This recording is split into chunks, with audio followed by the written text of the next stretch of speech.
అందరికీ నమస్కారం. ఈరోజు మనం ఒక వింతైన మరియు చాలా ప్రమాదకరమైనటువంటి సమస్య గురించి మాట్లాడుకోబోతున్నాం. మన డైలీ లైఫ్ని గమనించండి. దాదాపు రాత్రి 12 గంటలైంది. మీరు పడుకోవడానికి వెళ్ళారనుకుందాం. కళ్ళు మూయబోతున్నారు. కానీ ఒక్కసారి ఫోన్ చూద్దామని తీసుకున్నారు.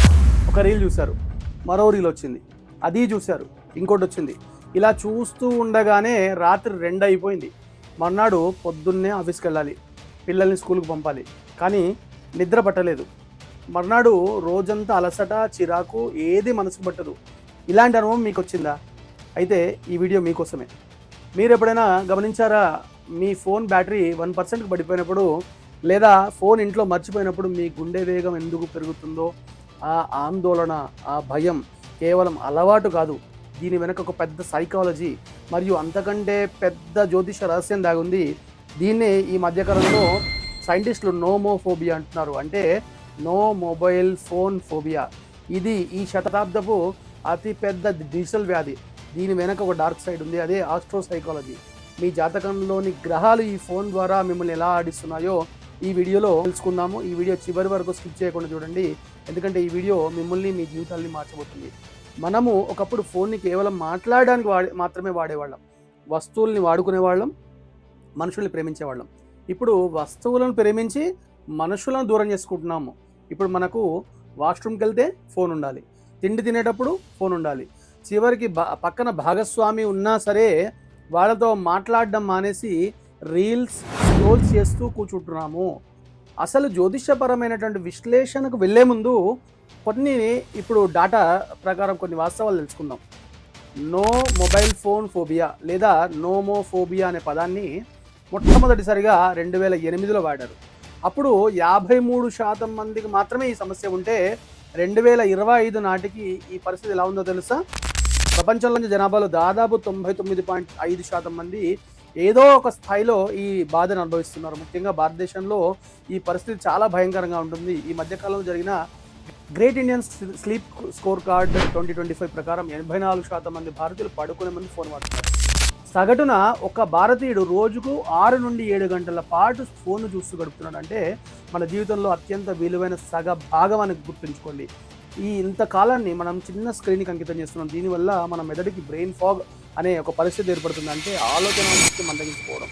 ఇప్పుడు ఆ విషయానికి వద్దాము. జ్యోతిష ప్రకారము మనిషి యొక్క ఆలోచనలు, వ్యసనాలు, అతను చేసే ప్రతి ఒక్క యాక్ట్ అన్ని గ్రహాల ప్రభావంతో ఉంటాయి.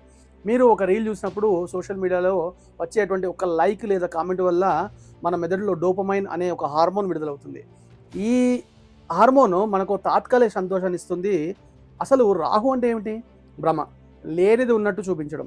ఇక్కడ మీరు సోషల్ మీడియాలో చూసేటువంటి లైక్లు, కామెంట్లు అన్నీ ఒక భ్రమే. కానీ మెదడు దానికి అడిక్ట్ అయిపోతుంది కదా. దీన్ని ఒక రకమైనటువంటి డోపమైన్ అంటారు. అంటే ఒక డ్రగ్స్ అలవాటు పడ్డవాడు ఆ కిక్కు కోసం ఎలా తప్పించిపోతాడో, ఒక నోటిఫికేషన్ కోసం మీరు అందరూ అలా తప్పిస్తున్నారు. కానీ జ్యోతిష శాస్త్రంలో దీన్ని ఏమంటారో తెలుసా? ఇదంతా రాహు మాయ అంటారు. పురాణంలో రాహుకి కేవలం తల మాత్రమే ఉంటుంది, శరీరం ఉండదు. అంటే ఎంత తిన్నా, ఎంత చూసినా అతనికి తృప్తి ఉండదు, ఆకలి అసలు ఆగదు. ఇప్పుడు సోషల్ మీడియా గురించి ఆలోచించండి. మీరు ఒక వీడియో చూశారు, ఆల్గారిథం వల్ల సిస్టమ్ ఇంకోటి చూపెడుతుంది, అంటే ఇంకొక సిమిలర్ వీడియో చూపెడుతుంది. అది చూసాక మరొకటి వస్తుంది. ఇలా వందల వీడియోలు చూసినా కూడా ఇంకా ఏదైనా మిస్ అయిపోతున్నామా లేదా ఇంకొకటి చూడాలని తపన పోదు. ఇదంతా రాహు లక్షణమే కదా. ప్రాచీన కాలంలో రాహు మద్యము, జూదము, ఉన్మాదం అనే రూపాల్లో ఉండేవాడు. ఇప్పుడు అతను స్మార్ట్ ఫోన్ అనే ఒక రూపాన్ని తీసుకున్నాడు. ఇక ఒకసారి మీ జాతక చక్రాన్ని పరిశీలించుకోండి. ఒకవేళ మీ జాతకంలో రాహు బలంగా ఉన్నా లేదా చంద్రుడితో రాహు కలిసి ఉన్నా మీరు ఈ డిజిటల్ వలలో చిక్కుకోవడం చాలా సులభం. రాహుకు తోడుగా మరో 4 గ్రహాలు మిమ్మల్ని ఫోన్కు బానిసం చేస్తున్నాయి. అదేంటంటే, మొదట బుధుడు అంటేనే మేధస్సు. రాహుతో ఈ బుధుడు కలిసినప్పుడు తెలివి యొక్క దిశ మారుతుంది. పనికిరాని సమాచారాంతా సేకరిస్తూ ఫోమో అనే వ్యాధి గురవుతాము. అంటే ఫియర్ ఆఫ్ మిస్సింగ్ అవుట్ అనే ఒక వింత వ్యాధి మధ్యకాలంలో వచ్చింది. రెండవది చంద్రుడు, మన మనస్సుకు అధిపతి. సోషల్ మీడియాలో వచ్చే లైకులు, కామెంట్ల కోసం ఒక నకిలీ సంతోషాన్ని సృష్టించుకుంటాం. ఆ కిక్ అయిపోగానే మళ్ళీ ఫోన్ చూస్తాం. ఇది ఒక విషయ సర్కిల్ అంటారు. మూడవది శుక్రుడు, వినోదానికి కారకుడు. ఇతని వల్లనే మనకి రీల్స్, వచ్చేటువంటి మ్యూజిక్, వాటి వల్ల సౌందర్యం మీద మోజు పెరుగుతుంది. నాలుగవది శని, ఇతను బలహీనంగా ఉంటే ఒంటరితనం వస్తుంది. మనము ఒంటరి అన్న భావన కలుగుతుంది.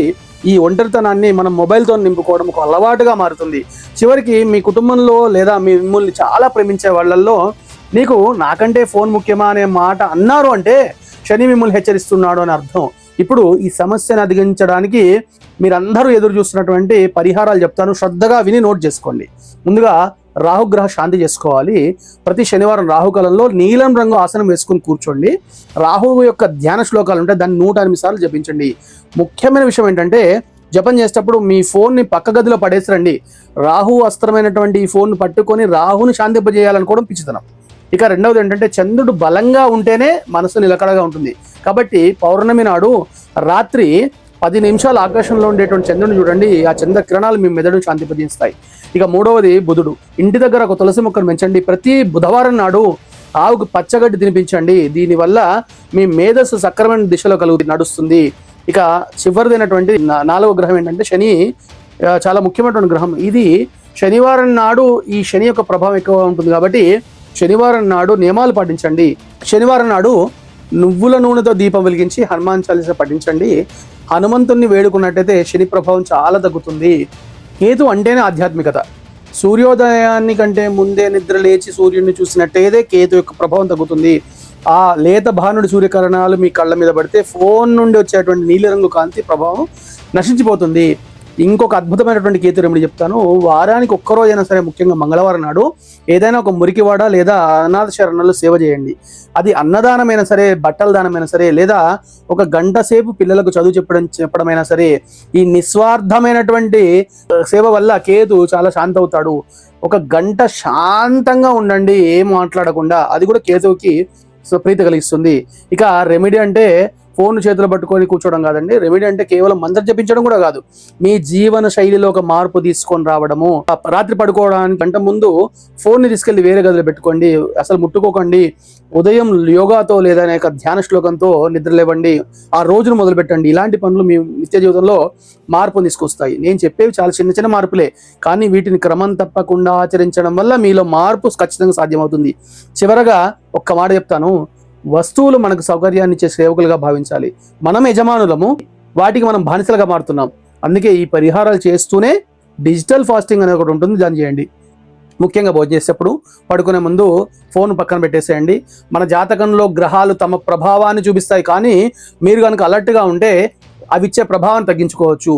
రాహు వలలో పడ్డామని మీకు తెలిసిన మరుక్షణమే ఆ వల నుండి బయటపడేటువంటి దారి వెతకవచ్చు. ఈ వీడియో కనుక మీకు ఉపయోగపడిందని అనిపిస్తే మీ ఆత్మీయులందరికీ షేర్ చేయండి. ఎందుకంటే మీ చుట్టూ ఎంతోమంది ఈ రాహు మాయలో పడి ఉన్నారు. వాళ్లకు సహాయం చేయడమే అనేది ఒక పుణ్యకార్యం.